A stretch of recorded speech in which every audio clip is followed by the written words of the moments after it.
Today is Thursday, October 26th, 2017. The time is 9:30, and we are at the Ruth Patrick Science Education Center.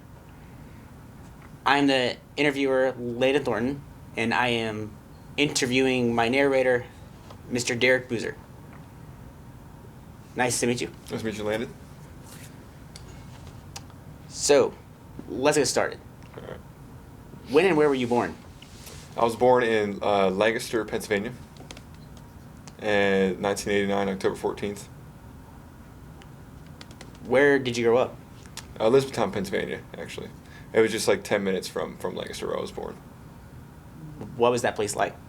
It started off as like a small farming town, I guess, but it's growing into a more urban environment now. How so? With Walmart and other big conglomerates coming in and providing jobs, but it's still a big farming community. Can you tell us about your family? Yeah, I have mom, dad, and sister. My sister is 25 now. Yeah. My dad, he's an electrician. He's been an electrician for ever since I was born. And my mom is an accountant. What was it like living with a younger sibling? It was hectic at times. My sister, especially in the younger years when she was in elementary school, she had a learning disability, but she's obviously progressed past that. But it was pretty hectic for my mom, and me being kind of I don't know. I wanted to pull attention, get attention from my mom because all of it was focused on my sister when we were growing up. But I phased out of that as I grew up and everything and went through middle school and everything like that. But it was interesting having to defend her because she was bullied a lot and coming to her side when I needed to and everything. But she's grown into a great person.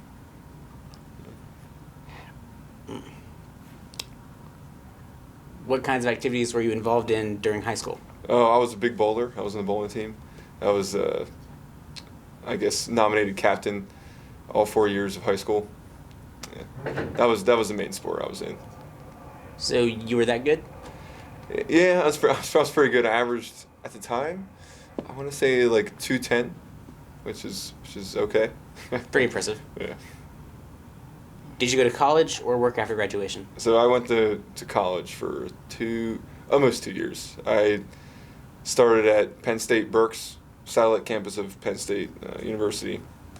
Was there for about a year, and then I transferred to Shippensburg University in Shippensburg, Pennsylvania, for about a year. What was it like to attend those universities?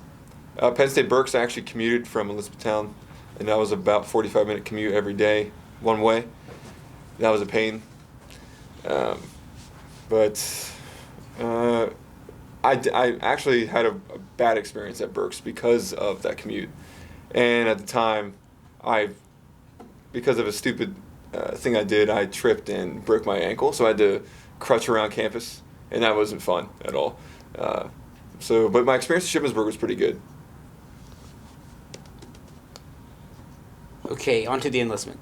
Okay. How old were you when you enlisted in the Air Force? See, I just turned 28, so I was 21, almost 22. Yeah.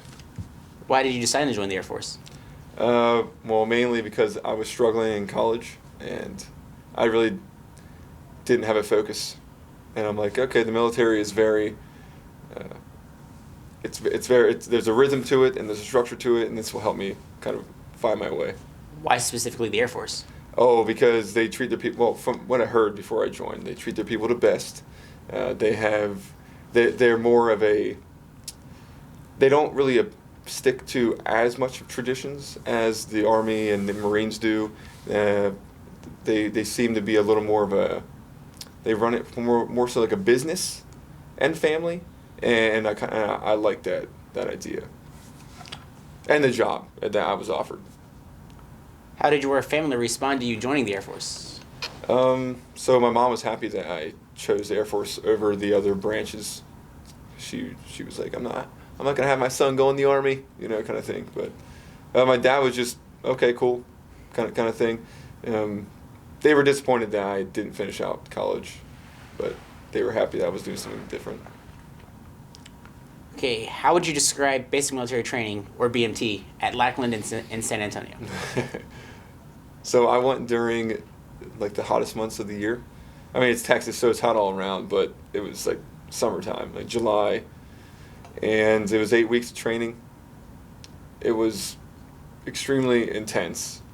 When we got there, we arrived at before the sun rose, and myself and the other trainees at the time were still on civilian attire, and the military training instructors had us get off the bus as fast as we could, but still orderly, because everything had to be orderly but fast-paced. And the first exercise we did is we had to take our duffel bags that we had with our clothes and everything and drop them all in unison. And we couldn't do that properly. So they had us pick them up and put them down, I don't know, for like 2 minutes straight.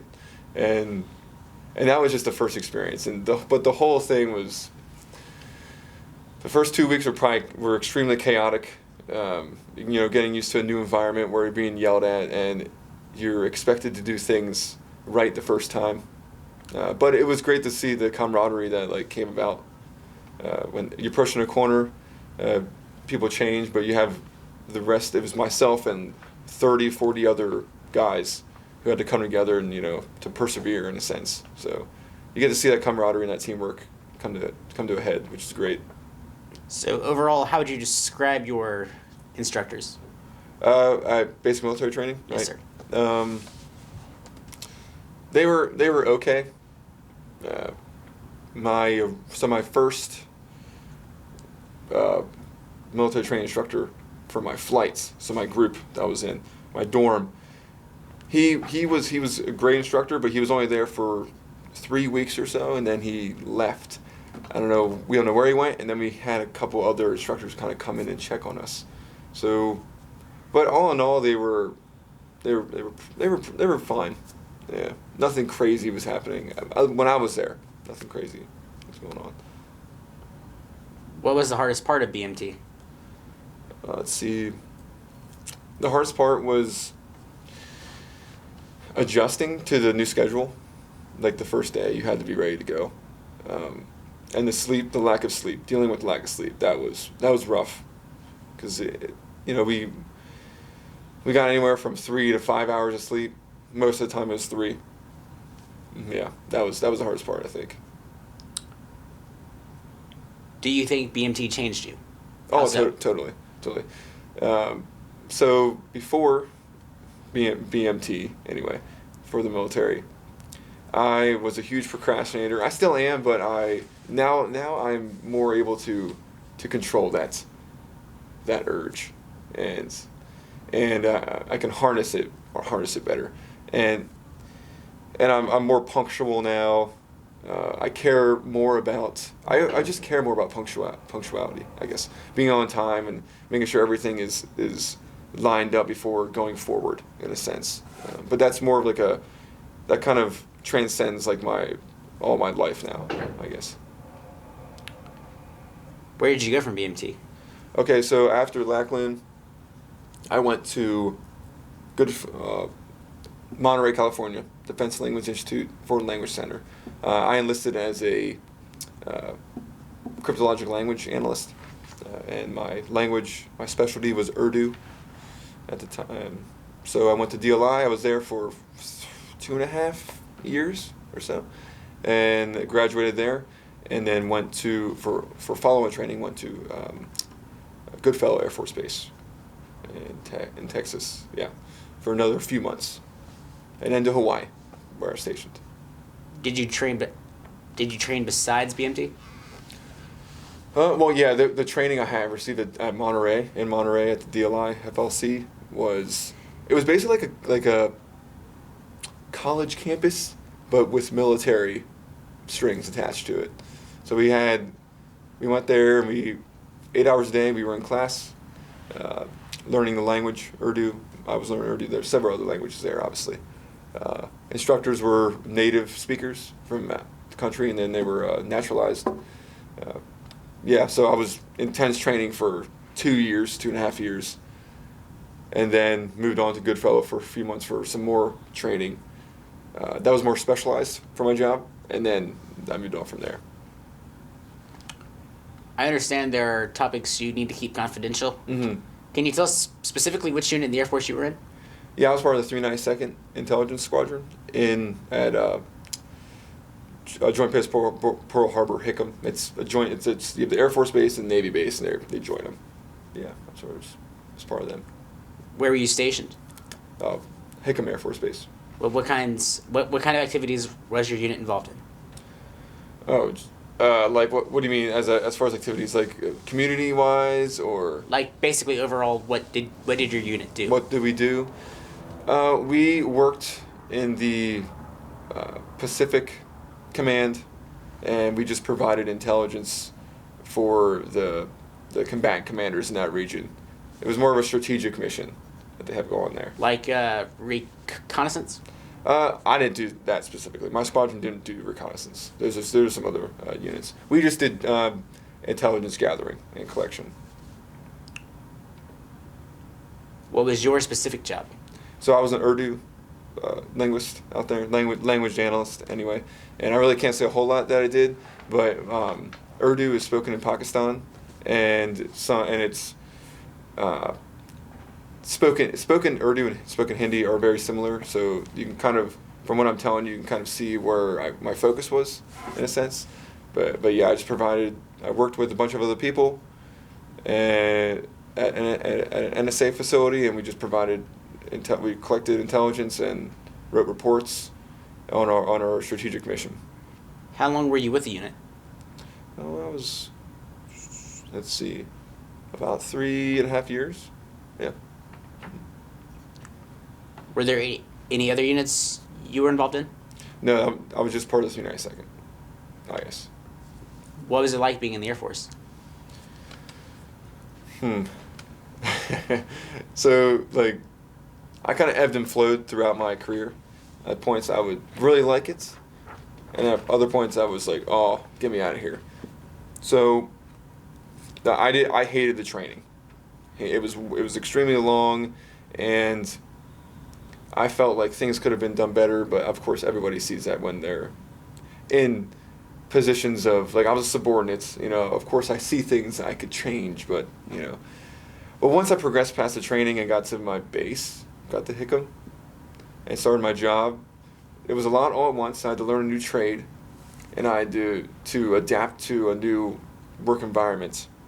I was being thrown into it, so it was a lot to take in, lots to take in. But once I got the hang of it and got the flow down, then every day was just like normal work. Came in, did my work, left.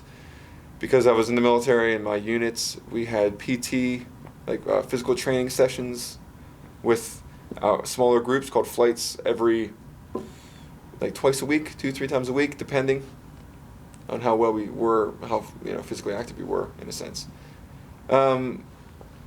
So I guess overall, I'd say I enjoyed it, and I learned a lot from it, which I can take with me now and apply to, like, the rest of my life. Is there anything else we left out of your military service that you'd like to tell us about? I'm thinking. I'm trying to go through. I didn't do a lot. I was never deployed or anything like that. I was just a lowly ground linguist. So, but I think that's pretty much it. Yeah. When did you leave the military? So I left this past July 4th, 2017. Why did you decide to leave? Oh, well, I did 6 years, and I never planned on making the Air Force a career. I just wanted to learn some essential skills and get my mind back on track, and then take what I've learned and apply it elsewhere. What did you do after leaving the Air Force? So I applied I'm now attending USC Aiken, and so my plan is to pretty much do a 180 from what I was doing in the Air Force. I'm studying biology now, hopefully to get into field biology, environmental remediation, that sector. Yeah. When did you return to college? I returned to college. I started this fall semester. It was like August or something, August time frame or so. And you enrolled at USC Aiken? That's correct. Why did you decide to go back to college? Because it was something I never finished, and I've been wanting to finish. It's kind of like a goal. It is a personal goal of mine, just to finish a 4-year degree and something that I really enjoy doing. And I love science. I'm not the smartest, but I love learning it and applying it, and just learning about the world we live in and understanding it to the best of my knowledge. So that's why I went back. What did you major in? I'm majoring in biology and environmental remediation. Why did you decide to join that major? Because so mainly because of climate change, and I see the effect. We also can see the effect that it's having on our daily lives, and I want to be a part of the process that remediates that and helps to either make education ubiquitous regarding climate change, and trying to just keep the conversation going and the dialogue going, and at the same time hopefully getting it like physically helping to remediate parts of the environment that have been contaminated or destroyed or set back. Was starting college an adjustment for you? Yeah, it was. It was a rather easy adjustment, to be honest. How so? So the schedule is easy. Right now I'm not going to work, I'm just going to class and using my benefits that I gained from my enlistment. So, but how was it easy? It was the schedule, like I said, it's like, I don't know, it's middle of the day, I wake up not early in the morning, I have, decent breaks between classes, I have plenty of time to study, get what I need to get done, and I feel that this time around, compared to the first time I went to college, I'm way more focused now, and part of that is because it was 6 years ago, well, 6 or 7 years ago that I attended college for the first time, so I've matured a lot in that time. But yeah, it's way easier than it was when I was younger. I don't feel stressed. I used to be more introverted. Now I'm more of just, hey, I have a deadline, let's get it done. I work together with people to try and get things done as efficiently and effectively as possible. I used to be afraid of that. Now I'm not, and I do thank the Air Force for that. Yeah. Do you think USC Aiken was a good place to be a student veteran? Yeah, I think so. I've had a great experience so far with the veteran team here. They're great liaison between us and the school, and they're extremely they communicate extremely well with myself, and I've seen with other veterans on campus. They're willing to help out with anything and everything. It really is. It's amazing, really. I wasn't expecting it until I heard about it. I read about the campus, and I've seen they won some awards regarding veteran assistance and affairs and things like that. But it's different to actually experience it, and I'm extremely impressed with it. Can you tell us about your present family? Oh, okay, so I'm living with my girlfriend currently. Her name is Bridget, and she is currently in the Air Force. She actually is an Urdu linguist as well. She's stationed at Fort Gordon. We live in Augusta, so it's like a 30-minute drive from here. And she plans on getting out of the Air Force and maybe going back to college, possibly, for criminal psychology or something. Or so she's thinking about criminal psychology or nutrition science. That's two different things, but she has a fascination for both of them. Would you recommend USC Aiken to her? Yeah, I have actually, because it's so close to where we live now. She could take a few classes, one class a semester, if she wants. Currently, while she's working there for free, really. Yeah, and actually, I'm trying to get her to sit in on some of my classes, just to check it out. But work is kind of conflicting with that right now. But yeah. What are your hobbies? So I love to bowl.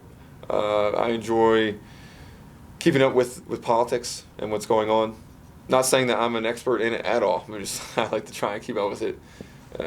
It's lots going on. Let's see. Like I said, I love to read. I love to read science articles. Love to keep updated with new technologies going on. Hiking is a huge thing in my life. Hiking. Bridget and I, we have 2 dogs, and one's a really young puppy. She is almost 4 months now, but we're trying to get her adapted to hiking and things like that. Her and I love to travel around. So, yeah, just keeping busy, doing new things, meeting new people, going to new places. Like in the past month and a half, her and I have been to Blue Ridge, Georgia, and Helen, Georgia, for the first time. Both of us, great, beautiful places, awesome hikes out there. And also, we made a trip to D.C. She had some work up there, and we went to Harper's Ferry and did like an 8-mile hike up there. Our goal is to. We're not going to do the whole entire Appalachian Trail, but we're trying to do like hikes on the southern part of Appalachian Trail, the middle part, and the northern part. So we've done the southern and middle, and now we need to hit like Maine and Vermont to get to northern Appalachian. But yeah, I'm like digressing here, but yeah, that's a huge part of my life. Where do you see yourself in 5 years? 5 years. So probably in D.C. for a little bit. Within 5 years anyway. With Bridget, I'll be done. Hopefully done with school by then. Because the thing is, we might be moving around. So hopefully working for either the EPA or DOE or a private environmental consultation firm. Working on remediating maybe the coastal regions, like in Baltimore area. I can see myself doing that in 5 years. You mentioned in your questionnaire that you were eventually planning to move to New Zealand. Yeah. What drew you to do that? So, before Bridget and I met, I've always had this fascination. I've never went outside the country, but I've always had this fascination for New Zealand and the culture there. And it's a beautiful, from what I've seen in pictures, movies, and heard from friends and family who've gone there, it is just it's a beautiful place to live, and there's a lot of nature to take in. The rural and urban environments they're extremely culturated and culturalized rather, and there are a lot of jobs there, and I can see myself really contributing to a society like that gives back to its citizens. And it seems like the citizens there enjoy and understand that working together is a good thing. How about with combating erosion and water shortage? Mm-hmm. So, because New Zealand is an island nation country, they are currently experiencing coastal erosion because of rising sea levels and such, and just different species becoming extinct or on the brink of extinction, like the kiwi, for instance. That's been brought back, but still, it's just I can see myself, and I want to be a part of that reconstruction. Is there anything else you'd like to say before we wrap things up? No, I think this was a good interview, though. Thank you for your time, Derek, and thank you for your service. Thank you.